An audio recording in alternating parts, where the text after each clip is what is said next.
visitors, nothing but visitors all day long. I'm beginning to feel like a society matron. Tony! I thought you were in the province. Alingatang, is that you? Of course, I, foolish boy, why? Well, you don't look like Alingatang. I had a haircut. Thinks it's horrible. Oh, no.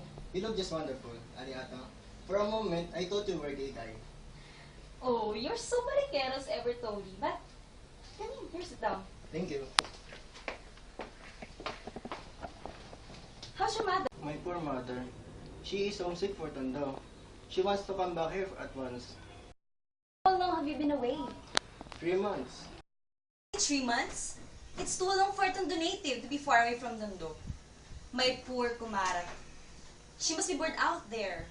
Well, you know, we engineers are always on call.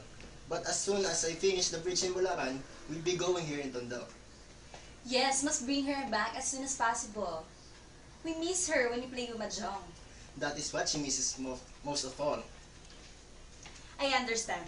Once a Tondo girl, always a Tondo girl. I wonder if that fits my Kikay. Because after a year in America, she says she's not homesick at all. Oh, when did KK arrive, Alingatang? Last Monday. Oh, I didn't know it till I read it in the newspaper. That girl only arrived last Monday. And look what happened to me. She dragged me to the parlor. My hair was cut, my eyebrow shaved, and my nail is polished. When I'm going to the market, I use lipstick. All my kumaras are laughing at me. People says I am a loose woman because of my age. But I can do anything because it's hard to argue with Kikay. And she insists that I should look like an Americana. Well, you look just wonderful. And where is she now? Who? Kikay, is she at home? She's still sleeping. Sleeping? She says in New York, people don't wake up until 12 noon. It's only 10 o'clock now. Besides, she's busy. Since she came home. Welcome parties here and there, visitors all day long, spinning like a top. Well, will you tell her I came to visit her?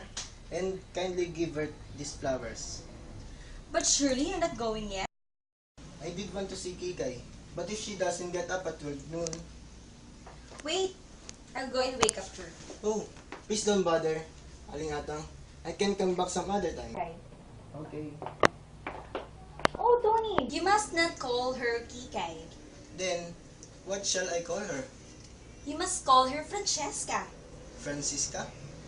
Not Francisca, Francesca. But why Francesca?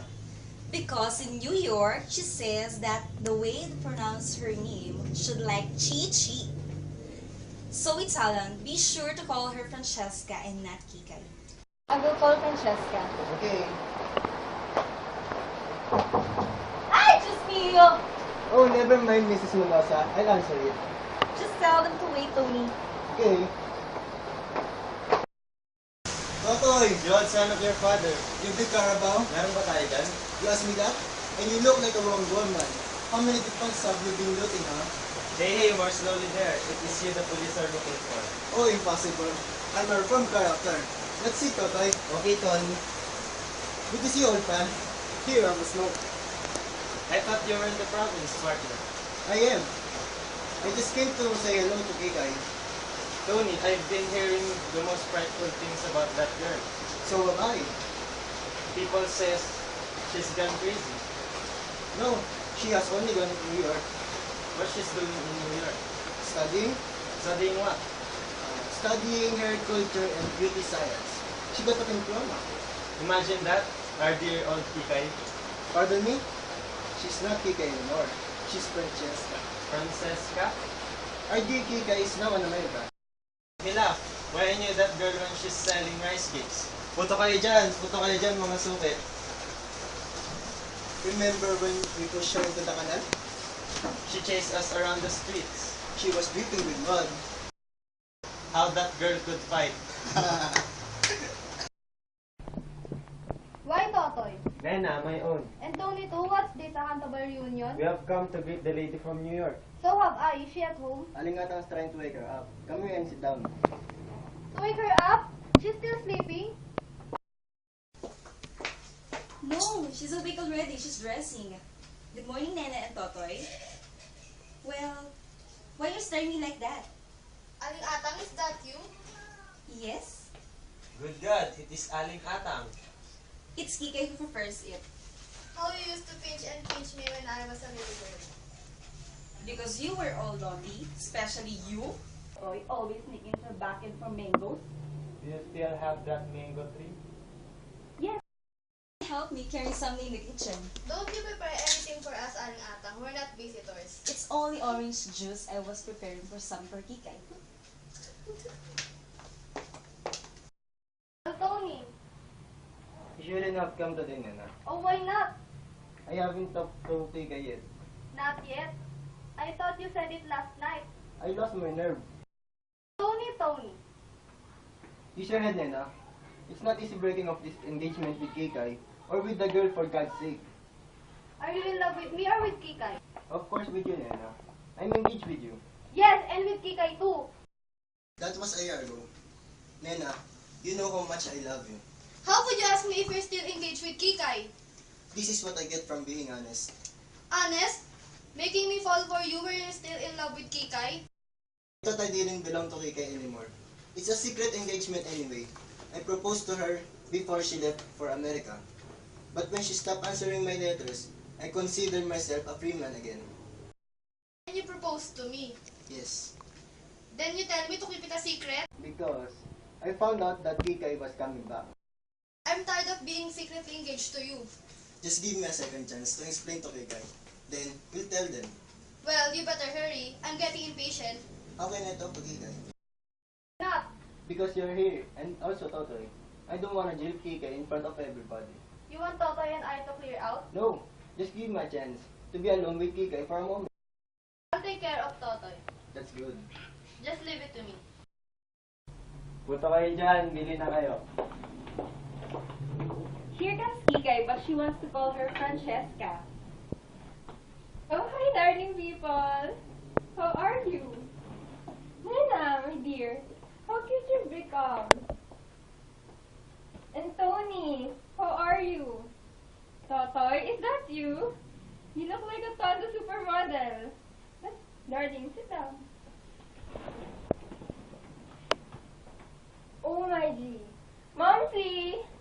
What's the matter now? How many times must I tell you never to serve fruit juice in water glasses? I couldn't find those tall glasses you brought home. Oh, poor little Momsy. She's so clumsy, no? But don't break your heart about it. Here, sit down. No, I must be going to the market. Oh, don't forget my salary. I can't live without my salary. You know, I'm like a rabbit, munch all day. Well, if you people will excuse me, Tony, remember me to your mother. Oh, Momsy, and remember, a little bloom on the cheeks and a little bloom on the lips. And say, Mama. Do I have to, Kikay? Again, Momsy.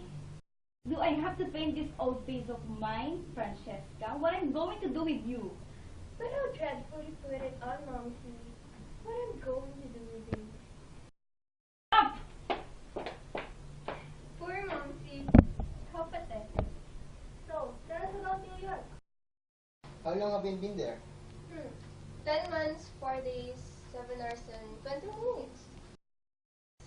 And she's still there, in her dreams. Yes. I feel I was still there. As though I had never left it. As I had lived there all my life. But I realized, and look around me, that I'm not there. I'm not in New York. I'm here in Tondo. They say I'm home. But what is home for me? This can't be home. Because my heart aches for homesickness. I don't think we ought to be here at all. Yes, we shouldn't disturb her. Let's all just walk out. Very, very bright. And leave her alone with her memories. Is that the girl we used to go swimming in the mud puddles? New York, New York. My own dear New York. Totoy, will you come with me? To the ends of the earth. Taka sa likod bahay lang. Oh, the backyards of Tondo, the barong-barongs of my pao, the streets of Tibacong. Listen, idiot. Coming with me or not? Anywhere, dream girl, anywhere at all.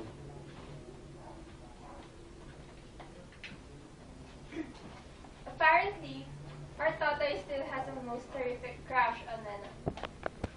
Do wake up, Tony. What are you looking so miserable about? Kikay, I don't know how to begin.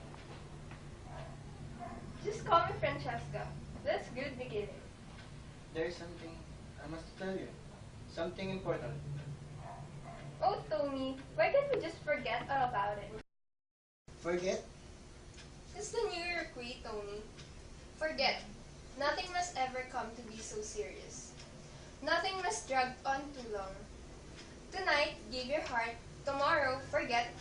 And when you meet again, smile. Shake hands, just like a good sport. What are you talking about? Tony, I was only a child at that time. When?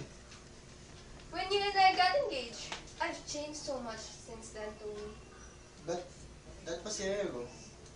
To me, it seems like a century. So much had happened to me. More can happen to you.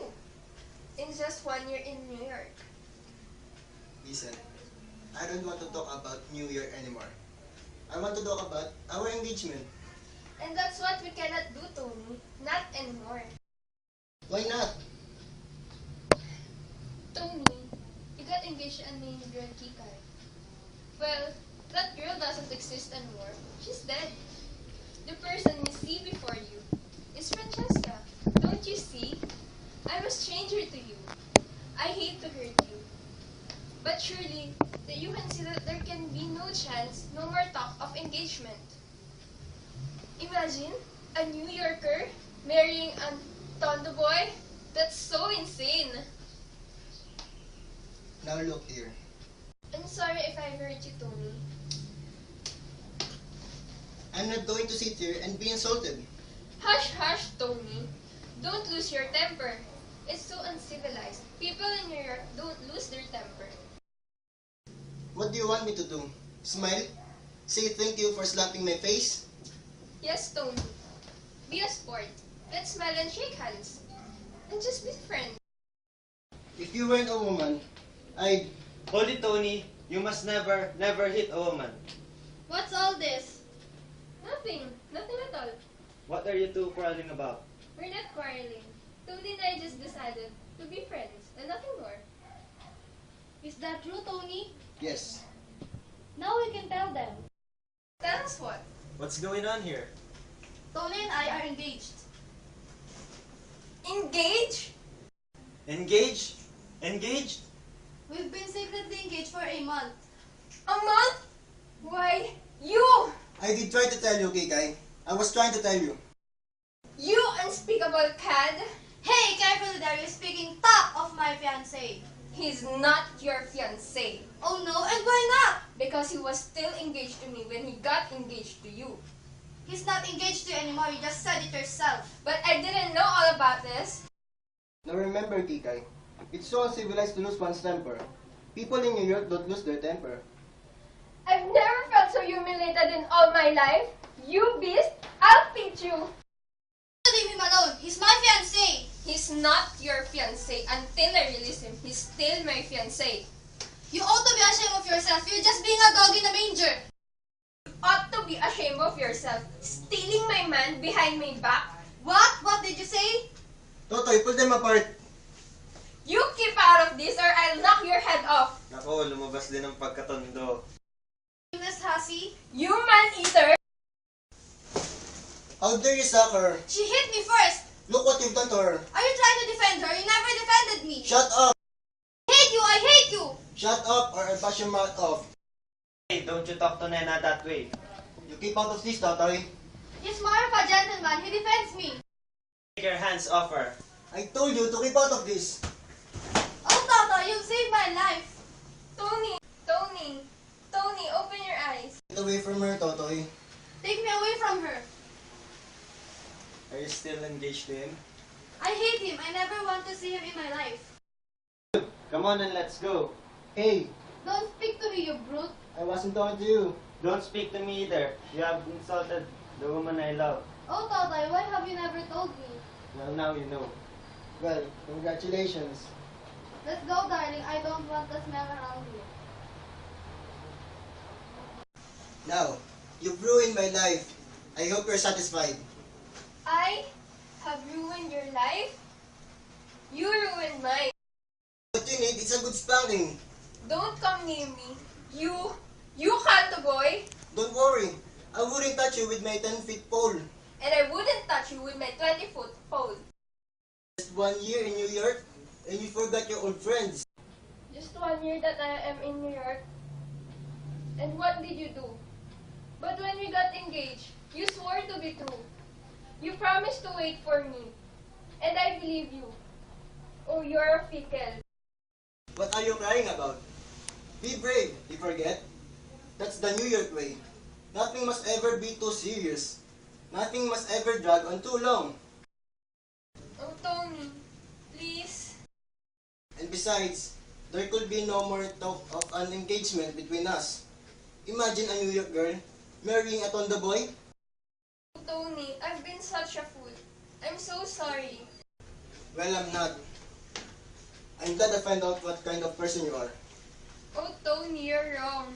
You're wrong. I'm not that kind of person. Oh. Person is just a relative name, huh? Yes, Tony. That was Francesca saying all that. But Francesca exists no more. The girl standing before you now is Kikay. In that silk dress? Oh, this is just a gift wrapping, Tony. Well, well, well. It's true, Tony. I'm Kikay. Remember me? If I remember it right, I was right. I was engaged to a girl named Kikay. Yes, and you're still engaged to her, Tony. Welcome home, Kikay. So, how was the trip? Horrible. I can't wait to get back. Like it in New York? Give me a Tondo anytime. But, why didn't you answer my letter? Francesca wouldn't let me write. That nasty girl. I'm glad she's dead. Frances. Oh, Tony, I'm still here. Francesca, don't be angry. I couldn't find any celery. Oh, never mind, Inay. I hate celery. Hate celery? But why? He said he can live without it. That was Francesca, Alingatang. And Francesca is dead. The girl in front of you is Kikay. But Kiki is Francesca. Oh no, Inay. I'm not Francesca. I'm Kikay. I give up. That tune. What memories it brings back. When I first heard it when I was in New York. At Eddie Canson's. Oh, sorry, darling. May I have this dance with you? Delighted, madam. When I look into your eyes, it's like watching the night sky